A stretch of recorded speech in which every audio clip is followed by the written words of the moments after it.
Good afternoon, everyone. BC Richfield here, coming to you live from London. It's just gone a couple of minutes past midday here, making it a few minutes past 1100 UTC.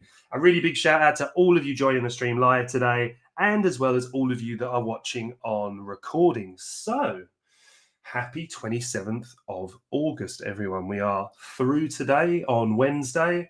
A benign news day in terms of high impact news in the market. So, we're going to take a look at what's going on with risk markets in the moment. We're going to take a very brief look as well. Instruments such as the S&P 500, or more closely, actually, we're going to be monitoring the NASDAQ today, as well as instruments like the DXY and the volatility index, the VIX, to just see and paint this kind of slightly more macro picture of where we are in the markets right now. You know, whether the risk bid is still very heavily on, which in my opinion it is. And while liquidity is there, then we're looking good for risk assets. But we're going to map out our levels, key points that we want to be buyers and sellers in this market. And that focus today is on cryptocurrency, but it's also our chart request day, all right? So far we've got Bitcoin, ETH, Solana, StateX, and I've got a couple that are coming in the comments that I'm just going to add in a moment. But first of all, before I do, just want to remind you again about the offer that OKX are running. They're paying for you to have a month of free access to the premium Discord for the Bird Nest, which includes all of the trading team calls. If, by the way, and I know I keep forgetting to do this on the live shows, please do just go along to the website, take a look at that. On the front page, you can see the calls, all of them made in live, real time, everything laid out for you, the win rates, which have just been acceptable, the profitability and everything that members have been enjoying. But for me, the real kind of crux of this is the education material and being able to operate day in, day out with a live, full-time professional trading team. All right. It really is worth, it really does pay dividends. So if you want to access all of that for free, then you can see on the screen at the moment, you can go over, sign up to OKX. You basically deposit $100, trade that $100. And when you do that, then you're going to get 600 free SOPH or HUMA tokens. Ultimately, you know, if the market goes like, you know, like it is at the moment, and it can go a lot more, those things can really obviously gain a lot of value in a very short period of time. Obviously, they can completely bomb and go down as well. But to be on an exchange like a tier one, there's a little bit less likely that does happen. All right. But if that is of interest, you can just go over to the crypto, to either Crypto Bird profile or go to the Bird Nest Twitter, and you can find the post pinned at the top. Ultimately, who doesn't love a cheeky bit of free stuff? So with that out of the way, we are going to dive straight into Bitcoin today. Horace, hey. When 100K, it's grinding a little bit lower, isn't it, Horace? It looks like it might be having a sniff at it. Still not sure, but we'll see. I'm still hoping that it's going to be hey when 200K see. Lucherino, great to see you as well. Jojo, our wonderful Jojo. How are you doing, my friend? So in what's that fairly benign news day in the markets, we also have, which actually Jojo, who's with us here, reminded me of, we have NVIDIA earnings today, right? So definitely, you know, that was something to keep an eye on. Anyway, let's dive into the technicals. Where are we with Bitcoin? So let's kind of zoom out, look at the weekly sale. I'm actually quite happy that we've got back into this area here. We're retesting this level. It was the all-time high set back in January, 109,998.9 here on OKX. And look, it's the big thick red line you can see on the screen, acted as resistance for a long time. When we got that move above it, we then came back down. We've been long since retesting the prior all-time high, which was this one here. And when we saw the rejection here, we were short looking at this as kind of forming a range in here. While we kind of hold this level, and we're going to look at this here, we can see the wick has been highlighted here as an area of absorption. That's what we're looking at. Nick, my friend, how the devil are you? Hope you are well, mate. So on a daily scale, as we break that down even further, this was the area I wanted to see hold, right? So ultimately, if this really was, a secondary reaction at this level here, a second retest of the prior all-time high, and I'm talking about the one that was set back here, funny enough, actually on my birthday in May, then we can see here price had this lovely reaction here. When we came back into this area, again, we highlighted this wick, which is also on the weekly, which is also this up close candle here, a clear area of supply here, or a bearish order block. Why? Because we can see resistance, resistance, resistance. Price really carves through it here. So we then look at the retest of this level here for price to ultimately pump.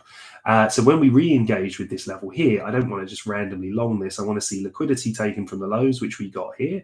And we had that nice short-term move. Now, as I outlined on Sunday, we don't want to just go running into these things because we're in an area where we think buyers can be present and relevant. We also had this consolidation here underneath that led to that move. So this should offer a fair amount of support as well. You could even extend this box down to there, but ultimately price found a very strong reaction at this consolidation before price really had a rip. The fact we couldn't sustain that and we're now back down here, to me, it just means that I'm looking at this now saying, okay, price holding above this, I'm okay. If we start closing in below this consolidation here, so down below 107,246 on a daily scale, I think ultimately we run back down to these kind of levels. And I think Horace will be as happy as anyone then that we might be in there retesting that kind of, 100K area. Do I think that's going to happen? I don't know. You never really know in the markets, and especially this year. But we just have plans both ways. While price holds this, I'm still looking higher, right? Price gets back down below this, then I want to position myself for longs lower down, right? We can see this area through here has offered really, really key support. So that's what we'd look to go into. We also have a weekly gap there. We've got a daily gap, a lot of liquidity down in here. And obviously this was the down move that led to price breaking structure higher. We never really saw a retest of these candle bodies. So that kind of area starting in and around here. What have we got on this one? Let me just take a quick look. Candle open here was about 104,600. Yeah. So something in there. Start losing those areas or closing deep into those. I think we're coming back down to the 100K area. But for now, we don't really need to worry about that. Price continues to hold this area. Ultimately, our kind of macro view on the markets remains bullish. And, there's other little bits that are going on in the background. Trump firing Cook yesterday, meaning that he's now got more of a controlling share, not controlling share, but more of a controlling vote with the Fed, means that it's more likely that he gets to press the button on getting someone that's a lot more aligned with his level of thinking, which is very, very risk on when Powell steps down, because Powell is getting replaced next May, but there can be, somebody put in as a shadow chair before that. Ultimately, the US still needs to sort a lot of its debt out in 2026. We could see quantitative easing. Powell was actually relatively bullish in his last press conference. So the things are quietly aligning, but some of the data is starting to turn a little bit. I think the shakiness kind of came in a little bit when we were looking at the PPI data, showing that probably a few of the tariff concerns, which I've kind of been concerned about myself for a while, have started to wash through a little bit later than most people thought. But to be honest, I think with the PPI, when you were looking at the producers, the stockpiling that took place in that grace period before the tariffs came in, obviously as those stockpiles dwindle, then the real effect and the cost of those tariffs is going to be felt by the producers first. Now it's going to be interesting to see if it washes through to the consumer with CPI. So where we are here, obviously we've violated this area now. And what does that mean? Well, we look at this, the high to the low of this. When we closed below this here, actually, let me do it like this. We can get rid of this one now, but this area was the key point of interest. Yeah, let me just do this in green to show The whole point of this was, if this was an early stage, now you've got to remember, when you're looking at areas of demand, supply, or order blocks, you really want them to come from the extremes, meaning that they've taken liquidity for them to be high probability. Good example here. We got the up close candles. I mean, I'd be more focused on the breaker candle here personally, because we've swept liquidity. But as we look at this here, what do we look for as areas of supply? Well, the bullish candles when they're closed below, right? So if we look at this area here as bearish, well, close below that here, look how price digs into this, and then you see it moving lower. Ultimately, I'm then looking to the extremes of where price moves to here. We got a good bounce initially, but obviously, didn't really materialize. So if we look at this here, if this was the extreme we were looking at, price ran the low here, closed above it, meaning that this is an area that I want to be a buyer, especially retesting this down into here. Ultimately, that didn't really materialize, right? So then we close down below this, meaning retest of this area, if it is to be mitigated, could be driving price down even lower. So that's just something that goes from being bullish to bearish. Ultimately, people that were caught offside on the longs here, price comes back down as price revisits these areas. Those people can exit their positions, they can cover, they can hedge. But what it ultimately does is bring more downside pressure. So getting back above this area for me is key in terms of a short-term move. I want to see this bearish order block here. I want to see price come back above this, and then I think we can use this as a base to move higher. While we remain below it, I'm not looking to actively short this market for all the reasons that I just mentioned, right? But while we're here, we kind of track between these two areas here. I want to see a clean momentum breakdown below this consolidation, and then a retest to trade it lower. Any kind of dips into this with quick recoveries back above this level, then I might be tempted into some intraday long positions. But really, above the high of this, which is about 114,236 and change, above that, close above it, then I'm looking for this area to offer support and push price higher. I'm really happy for Bitcoin to just be chilling around here as long as we remain above this area. And that key area there, 109,998.9. And just look how well it's been respected by the bodies. Price wicking down, absorption, wicking down, absorption. So close below this is just going to tell me that buyers are probably weakening a bit here. Close below this is telling me that price is looking to kind of move down for liquidity down here. Now, the real kind of, finessing here can be if we look at this on the 4-hour scale. We've not regained any form of structure. If you're somebody that struggles with structure, one of the things I always recommend to people is to look, because you've got highs, lows, micro highs, micro lows. I mean, is that your breaking structure there? Does somebody need to come down below here? If you are a little bit confused by it all, or if you want something that's got a little bit more consistency or something that you can spot easier, then look for, in shifts and breaks, look for the highs, that sweep liquidity to be taken out. All right. Or look for the lows that sweep liquidity to be taken out. For example, if we just draw this across here, do that as a single line, what happened here? This is the low. That's what led to the pump. Price then closed below that here, meaning this area here sits as our breaker.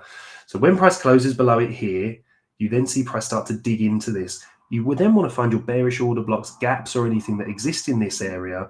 And that gives you, in terms of that, this is the up close candle here, the bullish candle, which makes our bearish order block, right? That then gives you a good area to say, okay, you can see the weight of the market, you've got multi-levels of confluence, and then you can look to trade it the other way. So using that analogy, that's the last key low that was swept. This is the up close candle that led to that low, and this is the high. So either use this up close candle, I focus on the bodies, right? So I would draw this line across here as a breaker on the 4-hour. And I would just say, okay, price closes above this. I'm then looking for this area as well as this order block here, or this area of demand, to hold price and drive it higher. But I really do think often that, the daily gives us our cleanest examples here, because look, we close below the up close candles here and the breaker, beautiful retest, price sells off. Even in here, right? This is a bit too much of a large area here. And this is where the nuance comes in. If you're looking at these for the micro structure, price comes up, breaking above this high here, and these candles, you're just looking for the black candles, which are the bearish candles, to support price higher. When they fail and you start closing below the bullish candles is when we look lower. By that premise, when we start closing above the bearish candles here, and also then start closing above the bullish candles that led to the move lower, it gives us that base to move higher. Tashi Flask, thank you very much. That's really kind of you, mate. I do appreciate it. So 4 hours really the lowest. I want to put this right now. I don't want to be overly exposing myself to unnecessary risk here. We can see in a little bit more detail that consolidation here that led to that big rip. I do feel like we might get a move down. We have had an initial reaction here, but closing in below these here on a daily scale, remember, is what's going to look for us, sorry, struggling to speak today, to really chase down this inefficient move higher here, very thin market move, this low, and this low, all right? But for now, just waiting patiently, looking for this area to hold. If we look at this, we kind of squeeze the page up. If we mark the extremes of this, just do it in a bright color here so it stands out. This is kind of our range here. If we were to split the range with a mid, yeah, we're looking at something like this. So price at the moment is rejecting at the range lows. If we can step back in the range with momentum and especially get back above this area that we highlighted on the daily, I think we can target the range mid. Aligns beautifully with these highs and this consolidation that ultimately is capping the upside of the market. If we highlight the up close candles here, yeah, we can see that's capping the market to the upside, so we can trade here, start building intraday positions towards this. Then as we get back above here, can then start moving those positions higher. Any weakness below here, you can mitigate a bit, take some off the table, take some profit, move your stops up, all right? So I think that's it. Burnside, hello, mate. You're very welcome, guys. Honestly, my pleasure to be here. It was a great but turbulent journey to become a professional trader for me, and something that I never really thought that I would do, but it was definitely made possible by other people doing this kind of stuff for me. And I'm certainly not putting myself in the brackets of the legends that I learned from back in the day, but hopefully it's useful for people, if not more so to learn from all of my mistakes, which are many. So let's get rid of this at the moment. Bitcoin is where it is. The big question on everybody's lips at the moment is, when's alt season coming in? So one thing I just want to look at very quickly is Bitcoin dominance. Love this 57.71% level. Just has a lot of engagement around it. Price currently holding here. We just want to see this keep flushing down, right? I'm just looking at Bitcoin dominance. I'm saying a few different things. Are we holding structure? Yes, we're holding structure. Again, something else you can add if you're a little bit worried about it, which you can't use on the lower time frames, is things like a VWAP, right? In terms of your bias. So, as we're looking at this here, and I know that's on slightly lower time frames, I'm just asking myself a few questions, right? Does price action, does structure, does volume, do all of these things align? If you're not somebody that uses volume, then don't forget to use narrative, sentiment, news, traditional markets. As I look at this here, I can see a few different things. What are my risk-on proxies doing? What are the NASDAQ doing? The S&P 500, the Dow Jones? On an intraday basis, they're all positive for the day. If you're trading on higher time frames, look at what they're doing structurally on higher time frames, all right? What have we got going on with the dollar? Well, we've got a weak dollar. Yeah, we've got a weak dollar at the moment. That should be breathing life into risk assets. What's going on with gold? The real kind of classic risk-off proxy, or risk-off assets, sorry, is down for the day. So intraday, I'm saying, okay, well, price has had a little bit of a sell-off here. Maybe there's, dollars down. The VIX is a little bit elevated, but, still relatively neutral overall. The risk-on currencies are a little bit of a mixed bag. I always look at Aussie and New Zealand dollar against the yen. Again, these things slip in and out of correlation. It depends what the central banks are doing. It depends what the inflationary and GDP stories are. But ultimately, a high-yielding currency like the Aussie dollar against a safe-haven currency like the yen, if we see that positive on the day, then we can, just something else that plugs a little bit into the risk-on side as well as the long-yield bonds, all right? A Magnificent Seven or something else as well, which if you don't know are Apple, Microsoft, Amazon, Google, Meta, Nvidia, and Tesla. Let's not forget we got Nvidia earnings today, guys. Remember, that makes up such a big part of the indexes. That's the S&P 500, the NASDAQ. And, with those indexes start to come under pressure because those earning results are quite bad, you could see, a downturn in that, which ultimately isn't going to be very good for risk assets. But as I sit here in the moment, on the higher time frames, we've got a bearish dollar, right? Great. What's the NASDAQ doing? Look how bullish the NASDAQ is. Yeah. Look how bullish the S&P 500 is, right? Look how bullish YM is, which is the Dow, right? As we look back here, let's look at gold. Very, very flat. Gold's had an unbelievable run up here, but it's just consolidating into this tight range. In fact, I always think of, Axel Kaibar with this, who would draw this 50x better than I would. I mean, I don't even almost want to insult him by drawing it, right? But, So anybody that doesn't know, Axel Kaibar is probably the best pattern trader of certainly the modern generation of traders. You know, the data and everything he understands is absolutely exceptional. We're very blessed to have him on our free trading congress most years as well. But he would be able to tell you, you know, the breakout percentage of an ascending triangle like this, right? But ultimately, it's a bullish pattern, but we don't have the breakout at the moment. So we have neutral gold, good for risk markets overall. We've got a bearish DXY, yeah. We've got a volatility index that's down below 20. Nice, all right. And we can see this here is what we've got the pressure moving to the downside. So as we look at these things, we're kind of saying to ourselves, well, we've got relatively bullish conditions, right?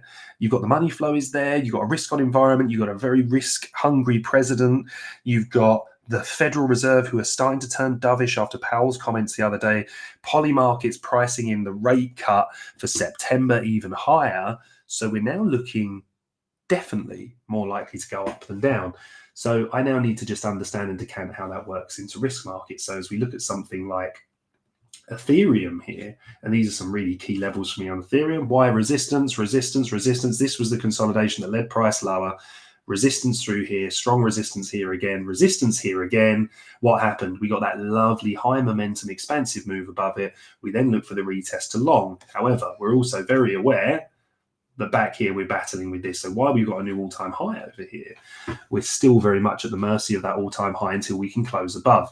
So daily for me is still great here on ETH. We've got no breakdowns. Remember, if we're looking for these things, here's the low that took the high, right? Here's the down close candles that led to the sweep of that high. Closing down below this and this area of support is what I would be looking to go lower. Lucerino, what is the sentiment for NVIDIA earnings, if I may ask? Well, I mean, ultimately the company's is doing incredibly well, right? So the risk here is that earnings, and we've seen this with some of the other Magnificent Seven, is that earnings come in strong, but the risk is that the market's already kind of pricing in those strong earnings. However, I would be very, very surprised to see earnings come in weak here. If we do get a surprise to the downside, though, I really think, you know, we might see that more aggressive correction to the downside. All right. But for me, I don't see why that would happen at the moment. I think the market's pricing in that earnings is going to be pretty decent. I certainly don't have any information other than that. But you just never really know until these things kind of get printed. So I think today's probably going to be a little bit, you know, could be a little bit of a muted day intraday while we kind of wait for that, especially on the risk asset front. But on the daily scale, this is a really clear plan for me. You know, yeah, we've got this consolidation here with price kind of moving higher, but I think we start to lose these levels here, this key support.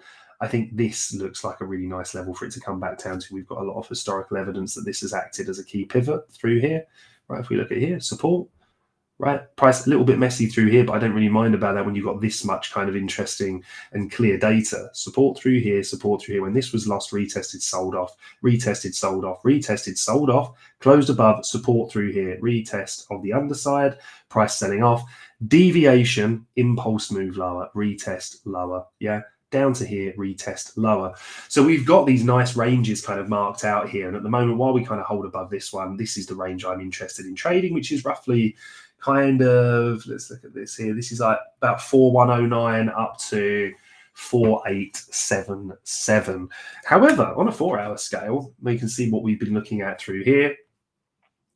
This was the kind of last area I was expecting strong resistance. So let me just mark this through, because it's always better to do it as a box, because I like to include the wicks on the upside here as well. And I'm going to make it red so there's an understanding of what's going on here. So we're looking for this area to hold. In fact, some of the trading team got some wonderful trades based off of very, very similar levels to these, to the upside. But this is still an area that, you know, if this is going to hold, if this downwards move here, yeah, is going to lead us to close back below this support, then this is the area I expect to kind of really catalyze the rejection. These were the up close candles before we saw that strong move lower. Price has held here. We've now closed above this 4-hour gap. So this box now goes purple, which means that we've inverted it. So looking for this area to hold here, but ultimately I still want to see price make a bit of headway here. I think we get a strong close above this. look for this area to get retested, then this is the base here that leads us to price discovery. Again, I would need to see price closing in below here, and then I'd kind of trade this intraday. I'd need to see, like I said, a daily breakdown below this level here before really kind of considering that price is going to kind of come back to around about the kind of 3,500 area. So let me have a quick sip of tea, and then we're going to move on to Solana, and then we're going to have a look at my, one of my favorite projects over at Estate X, see how those guys are getting on. But if you do have any charts you want me to take a look at, please do pop them in the chat and I'll take a look. Right, so that's ETH. I think ETH's in a decent spot here as long as we hold this level. We're inverting, anytime you're taking areas like these gaps, price tracing into these, we expect to see these offer resistance, right? When they don't, then the price moves through them quite easily. We can kind of say, okay, an area that's allowing sellers to step in here, those sellers aren't, buyers are winning this area currently. Back above here, and I think this really kind of holds. Janos Raphael, let me take a look at that for you, mate. ICP, Crypto Alien, of course I can. So ICP, Pengu, yeah, no worries, let's take a look at that. Wicked. All right, well, let's go on to Solana.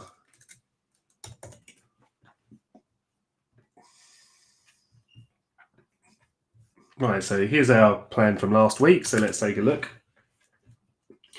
And we can see what a beautiful job. So support of the order block, yeah, for long setups, intraday, or sweep of the low. So we didn't get the sweep of the low, right? Ultimately, the down close candle, creating our area of demand, yeah, because price closes above it, or an order block. Dig into this here, and then I put the caveat in here that this is, this is what was potentially capping the market to the downside. But remember, we're not looking for short trades here. Why? Because we haven't taken out this down close candle that took the high, the breaker, also the low, yeah, which pushed down in there.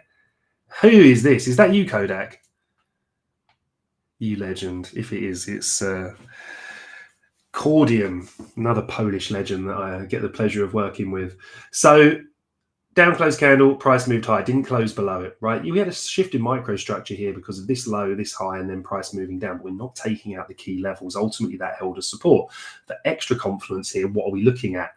The breaker, the up close candle, yeah, which was also a bearish order block or area of supply. Price closed below, taking out this low. Closing above it with momentum, we look for the retest. And what do we do on the retest? We look to buy the retest, right? So that should be orange now because we confirm the breaker above here. Price still battling with this area. So what would I want to highlight up here? Well, I'm going to look left and say, okay, yeah, we've got this consolidation here. Yeah, almost it's kind of a larger area of consolidation almost because I like this. Because this, rather than tagging this, because first of all, that wasn't retested, right? If we draw this area across here, the up close candles, yeah. Price didn't quite get to it here, retested it here, sell off, retested it here, sell off. Great. But I would actually really look to refine this a bit more to here at the moment. Yeah, up close candle, price close below, strong retest here, major sell-off from here, strong rejection from here. I mean, we get above and close above this here, mitigate this, I think then price is ultimately going to make a move on these highs and then also higher. So we kind of have everything set up that we need. The other thing I would look at, which aligns beautifully with this, is if I'm looking at this area as absorption, yeah, price moves in, sells off, price moves in, sells off, price moves in, sells off. Anything else giving us confidence here as well? Absolutely. So if we overlay these, I know the patient approach isn't what most people want to hear, but closing above this area here, then we kind of look to move higher. Looking for these kind of areas where sellers or buyers were particularly strong and looking for those areas to be mitigated would obviously, and by that, for anybody that doesn't know what that means, I'm not talking about, mitigation blocks and bits and pieces like ICT teaches. I'm talking about areas of mitigation. This was something that I learned from people like Larry Williams. Trader SZ was the one that really hammered this into me many years ago, trading Forex, right? Which is, if you've got an area, right, this is a good example. The down close candle that leads to the sweep of liquidity higher, this gives us a breaker. Yeah? So if I just identify that area, down close candle here, price moves higher, price sells off. So if I'm looking at this area and the prominence it has to play, yeah, There's an argument you could even use this one here as well, right? You take it back to here and say, okay, well, yeah, that's definitely an area. So what have we got here? Bearish order block, price retests this area, retests again, sells off. We get the same order block respected, price can't close above it, down close candle, sweep of liquidity, this becomes the breaker. So if we draw the breaker candle in now as well, we can see, just as we're looking at here, we have the aligned areas of confluence. When we get to these areas, don't second guess it. If you see low time frame rejections, trade the rejections. What you want to see are expansive high momentum moves above it, time spent, price returns to this area. What does it do? It revisits the last high before the break. Last high, there's the break, price comes above it. We've got this cluster of support down here. So you just look to long this until when? Until it breaks. Price closes below it here. We find resistance in here. We sell it off. Resistance in here again. We sell it off. So if we take these areas forward, we can still see the prominence that they play in here. Now, yes, price got a little bit messy here.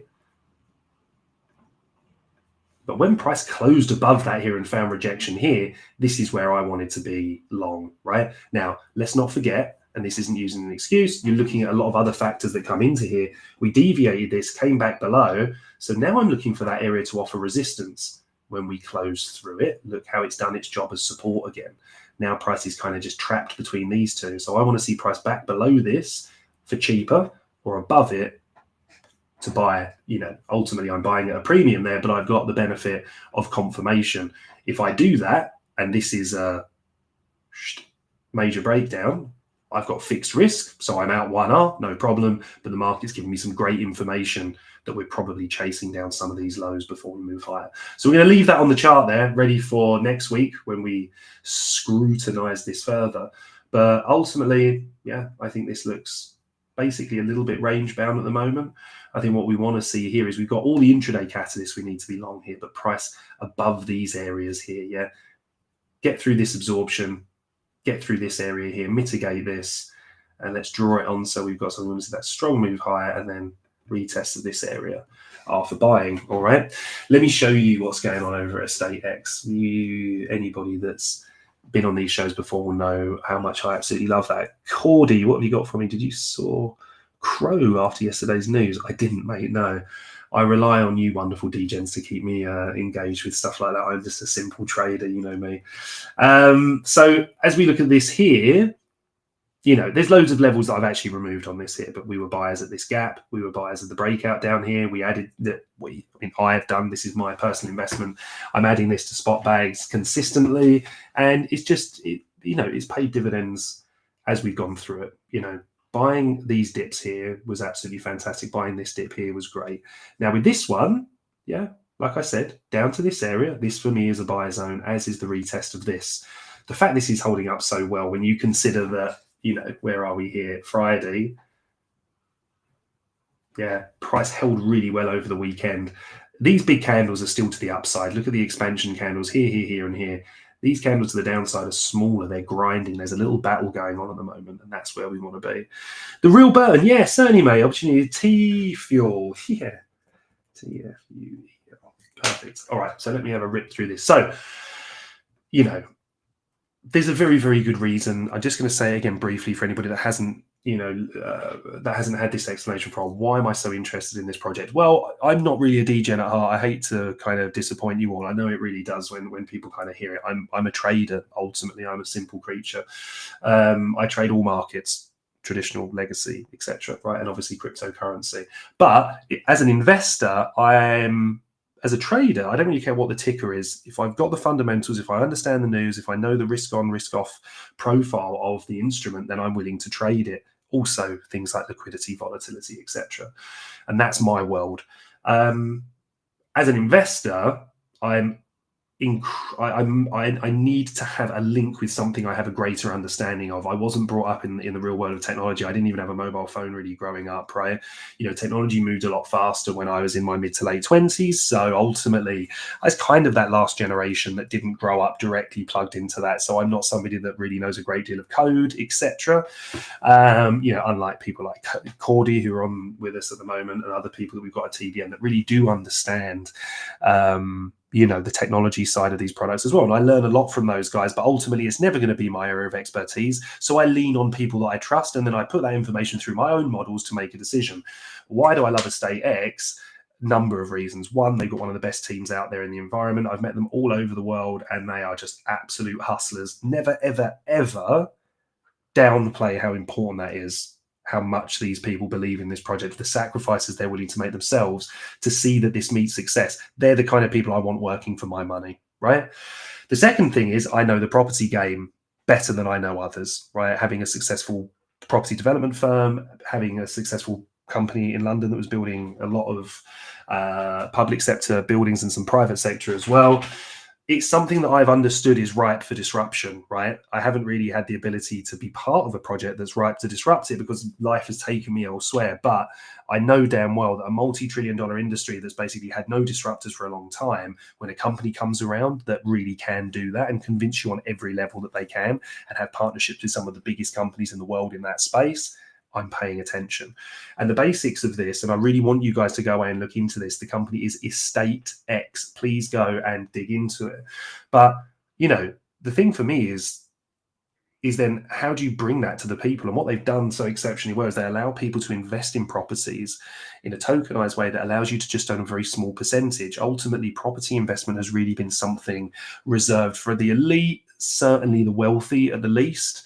You can't afford to have assets like that sitting on your, sitting in your portfolio without making profit on them, unless you can do it on a very big scale and you're not relying on immediate returns. It's a long-term game. So not only have they bridged that gap, you can invest from just 100 or a few hundred, I think, and get yourself a little piece of this in the best, most established and emerging markets in the world.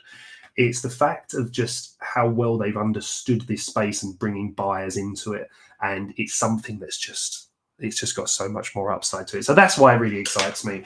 And that's why, it's my biggest individual holding at the moment, and I continue to add wherever I can. So overlaying that with the technicals, because I still need to buy at key levels, I can't be a twat about this, right? And just be like, oh, I think this thing's going up and just screw my dollar cost average price.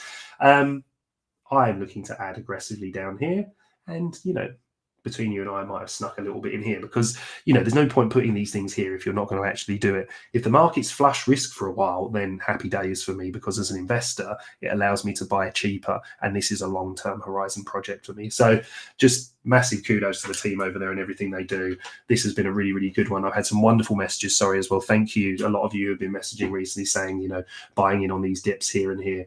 Ultimately, I'm not suggesting you go away and do this, but I am suggesting that, things like this should be on your research list without a doubt if you're looking to build a serious portfolio. Right, so ICP.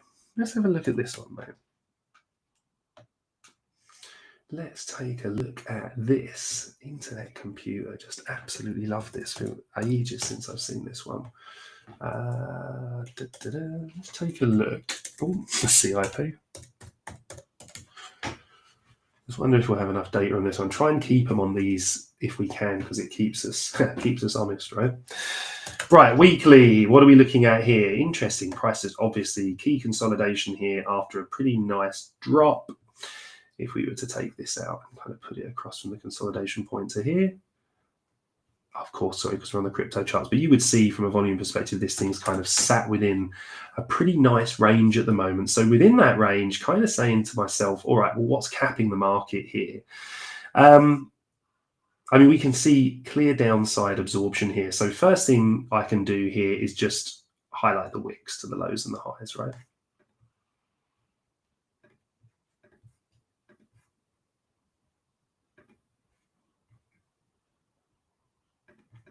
And that gives us a pretty good looking range here.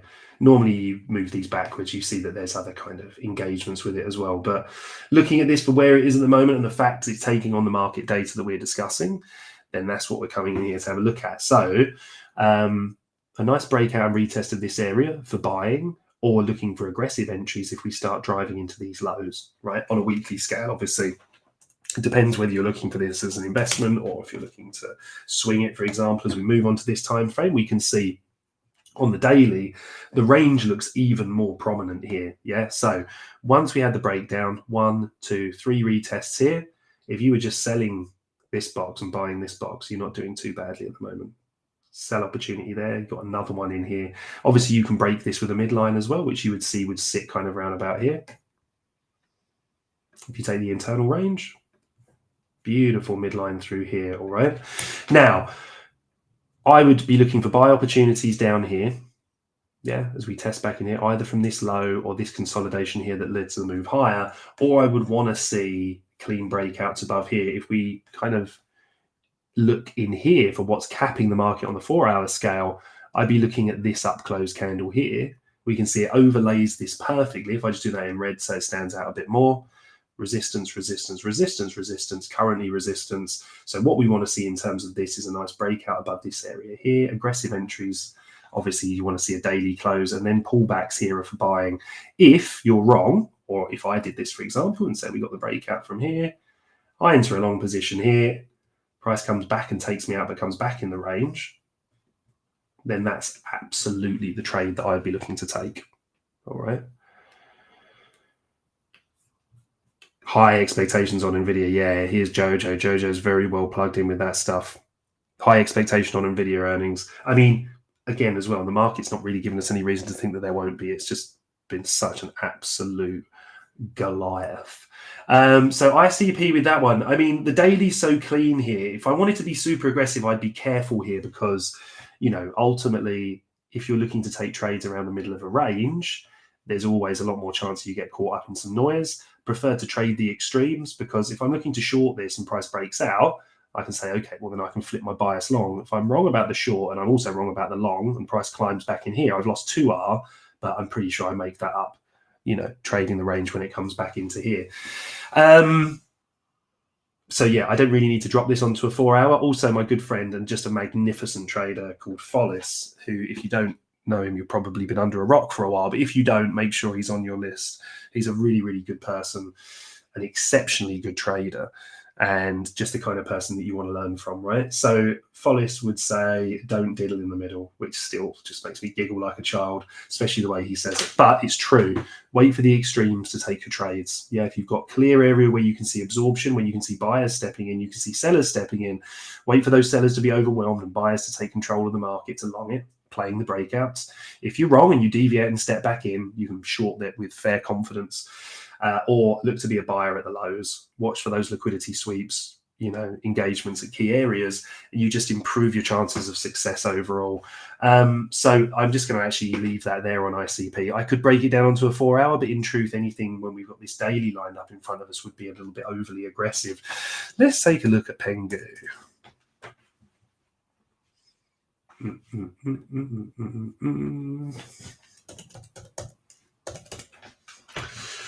Don't think we're going to have a crypto chart. I don't think it's going to be a cross onto that, is it? Let's take a look.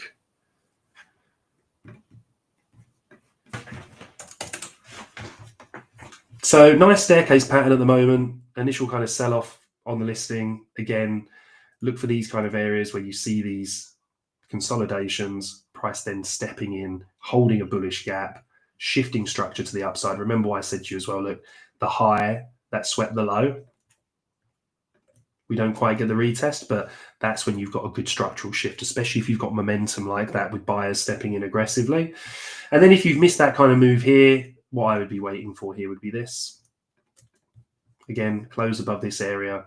These are the down close candles. Here we also have this. Price moves in here. But yeah, just really nice kind of staged pattern moving higher at the moment. On a weekly scale, yeah, we've kind of closed below this up close candle here on the retest. But, you know, there's no significant breakdown there, so it doesn't really tell me too much. So on a daily, zoom in and see what we've got here. Well, this is what's controlling the downside for me. This consolidation that led to the pump.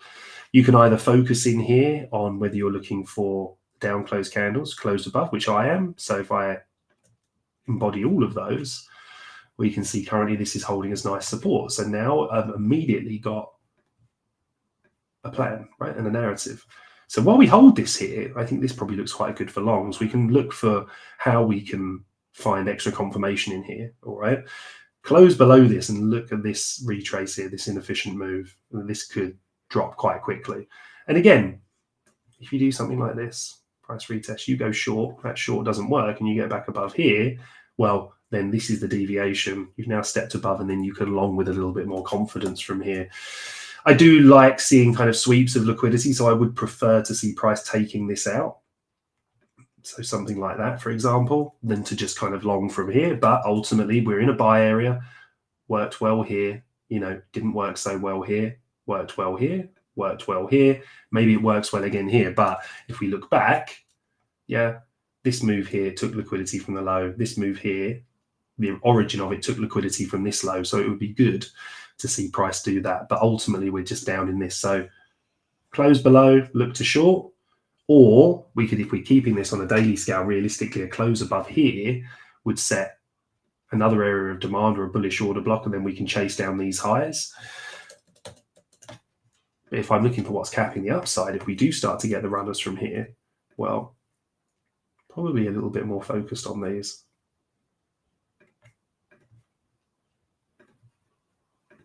All right. And then as we move up, so Manassa, yeah, sure, mate, XRP. And Ariel, maybe if you ask nicely. I'll think about it. So, man, let's have a look at that XRP.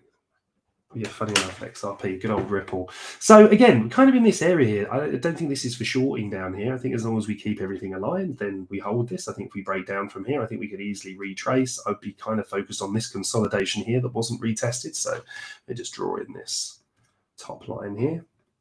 I think that's a pretty decent area to take a look at, actually. But again, I'm not saying it's going to rip down all the way to here. At the moment, narrative holds. We got a good thing going in here. If we want to be a little bit more aggressive with this, then we just want to see some kind of recovery here. Now, the danger here is that, if we're looking at this, the up close candle here, that's coming down. No, I'm only joking, Ariel. Of course, I'll take a look for you, mate. Right. And then as we go down here, yeah, then we I'd prefer to see these lows get flushed out. Right. So something like this. We've got this consolidation here. That leads to the lows getting flushed, and we reclaim this consolidation. This is buy zone central for me to take this higher, all right? And we can even look at this here in just a second. We've got this consolidation here. We can see what happens if we move that across. Price broke down, retested this. We can trade it between here. And then again, looking for this kind of thing above here, looking for that to become, from resistance into strength, all right? So as we look at that, pretty clear plan here on Pengu. I wouldn't want to be more aggressive than that. Like I said, I'd really like to see these lows get taken out. The fact that we've got equal lows down there as well. See that sweep come back above. And then we can really look to rip that. Kotek, Frenchie, you're very welcome, mate. It's still in the Pengu. It is so mine. Yeah, we will move to XRP in a minute, mate. Don't you worry. We're just going to cover T-Fuel first for somebody that asked, and then we'll go in. But again, just to pop that back there on Pengu, just remembering and forget this squiggle for the moment, is this at the moment setting lower highs into this and lower lows. So the clearest move would be for a sweep of that and then a recovery of this level, ideally above about 0.03636. But more aggressive plays on the 4 hour here while we continue to hold this. Ultimately, buyers are keeping this propped up here. So buy setups within this area. More on the daily, right? But buy setups within this kind of area. That one didn't do particularly well, but on the structure break, this one did great. This one did great. So maybe we do get that run again here. But like I said, they had liquidity sweat before. So that's what I would be looking for at the moment. Price is looking very grindy, a little bit more based off the back of the liquidity, I think, and a little bit of market uncertainty as we move into the week. So T-Fuel. Oh, we do have a crypto.com here, don't we? Good old Theta. People busting out some old school ones on us today. Jesus Christ, I remember this from back in 2020, yeah. Oh my God, yeah. Wow, that's nostalgic. Like, especially when we just had like this. You just had this massive bear market and you're waiting for this to be retested and you just get this move and it never came back. Anyway, where are we at the moment? Let's look on the weekly. I mean, immediately as you look at this chart, you can see absorption happening here.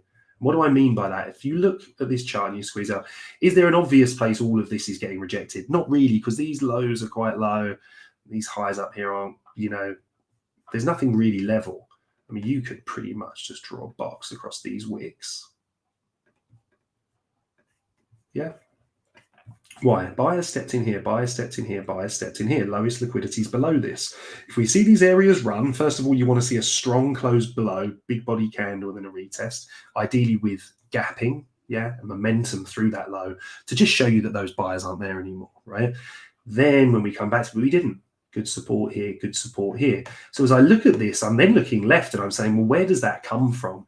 And there's a couple of different reasons here, because on a larger scale, if we looked at, and you wouldn't really have this as a necessarily key area, but ultimately this is the real main kind of pivot here on the weekly. Key resistance, price gets above, retest, price moves higher, and then we're finding support down here. But on a weekly scale, it's a massive area, but that's more of a narrative driven point. If I look at this, however,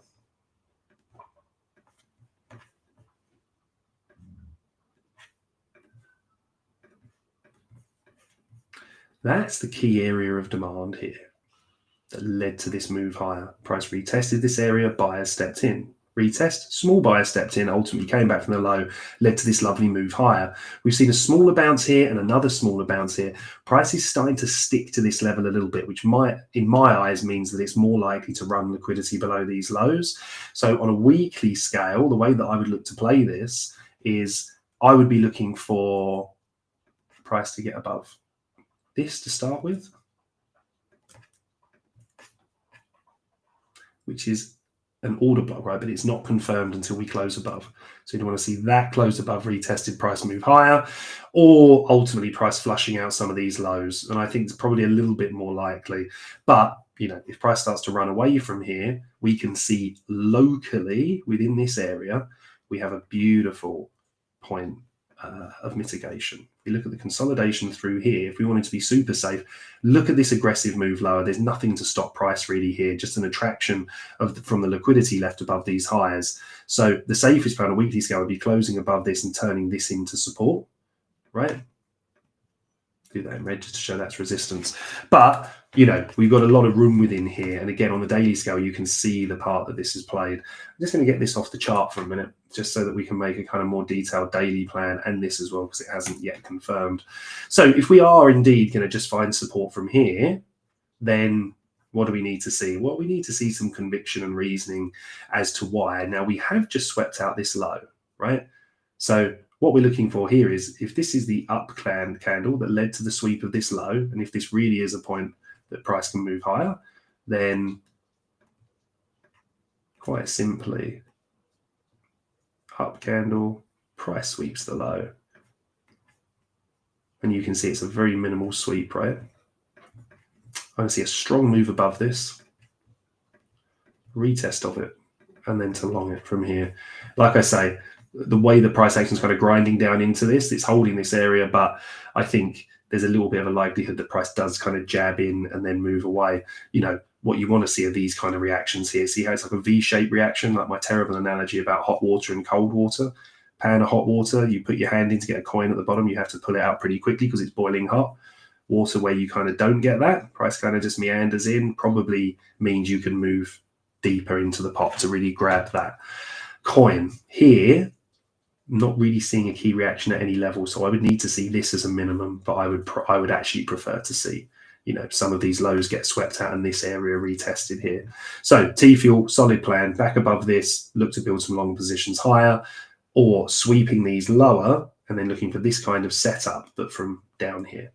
Right, so one more to go in XRP, and then no, sorry, we're not, are we? WMTX as well for our friend Ariel. WMTX, there we go. So XRP.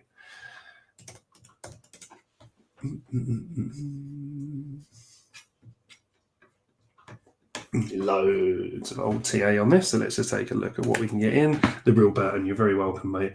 So this was just kind of looking at this area here being the point of absorption, and it isn't really the cleanest in truth. We're looking at this from back here and what's kind of holding the bodies, because deviation above, price gets underneath, retests this and sells off. So when we had this nice kind of move above it, looking at this area to hold, which it's currently doing. So the weekly is telling us that while we're respecting this, price has every opportunity to move higher, because when we keep wicking below it, buyers are stepping in. Now, looking at it on the daily, obviously this looks a little bit messier. Yeah, XRP is looking pretty hot at the moment, isn't it? I mean, this here, you have got, however you kind of, you guys do you, but however you look at this in terms of trend lines and that, yeah, a bit messy here, but you've got really key kind of trend line resistance here that you could look for breakouts of as well. We added this in because this down close candle here, supported price here, we had the deviation of it here, which was a little bit messy. We came back above it, but we retested it and buyers stepped in again. So once more, kind of identified this as an area that we want to see hold. If we really kind of blast down below this, we want to watch out for this low. But while we hold this kind of general area, I'm okay. I wanted to see this move here take out this low and then recover this level to hold, which we haven't got. We haven't got the momentum to the upside just yet either. It's a little bit similar to T-Fuel here, which is I'm not really seeing what I want to see for this to go long here. This area wasn't massively respected. There's key liquidity resting below here. We've also got liquidity below here. I would prefer to see liquidity swept before we got to move higher, or these down close candles here, yeah, closed above. And then a retest of this area, I think we chase down this high, and ultimately these highs above here. If I wanted to move through this in a more aggressive way, and we've seen a nice start to this here, this expansion here is starting to look good on the 4 hour, in my opinion. I would be more respectful of the daily, because remember, we're seeing rejection, at this level here, which is the absorption. Yeah. This one above as well, you could draw it up to this one as well if you wanted to. It kind of aligns then with this consolidation. But if we look at this on a 4 hour, I would want to see a strong move above here and then this retested, because on a daily, it aligns nicely with our daily plan, but we would need to see the daily close above there. Ultimately, I think XRP looks good. If we start closing down below 2.7284, I think we could have a pretty aggressive flush back down into this consolidation here, but not really expecting that at the moment. I do think if we come down here, I expect buyers to step in. Obviously, of course, as long as the market conditions hold. So man, that's name. I am max long. Well, as long as you're at peace with it, my friend, that is all good. But yeah, I think this is a decent area, right? It's a little bit messy here at the highest XRP. Like I say, you kind of zoom out a little bit more to see it a bit clearer. But ultimately, this is a consolidation after a major expansion. We've just broke out above that and we're holding that area. So, looks pretty decent as it stands. Okay, so WMTX. Let's have a look what we've got. Who do we have this with? Let's take a look at the Mexi chart, shall we? Okie dokie. So as we see with these relative new tokens, or certainly new to Mexi anyway, we've had this kind of pretty strong sell-off here. Only at this point here did we really start to see some absorption coming into the lows. I think, again, if we're looking at this here and I'm saying to myself, right, what's capping the lows here? It's not the cleanest thing in the world, but this low here is definitely of interest. Yeah, because look, wicked into it, closed below that, but got back above it quickly and then retested this area. So that's quite a good area of support. So if we get back down to this here, that's what I'll be looking at. In terms of the high, this is, this is pretty mad actually when you look at it, because just look at all the wicks. We just take all these wicks across here. We can see this is the key area of resistance, right? Now, we can utilize that absolutely fine. We can also utilize this, right? This breaker sets over it perfectly. The up close move before price swept liquidity. There's more in here. There's this one here as well that we failed to close above, which is also the up close of this before price swept the liquidity out. But I would say on a weekly scale, that's what I'd kind of be looking at here. Price getting back above here, gaining territory above kind of 0.2043. And then on the daily scale, we can see how prices just kind of sat in this range, right? Range lows for buying, range low for high. For selling, sorry. WMTX. Yeah, Ariel, sorry, I thought this was the ticker that you asked for. WMTX. No?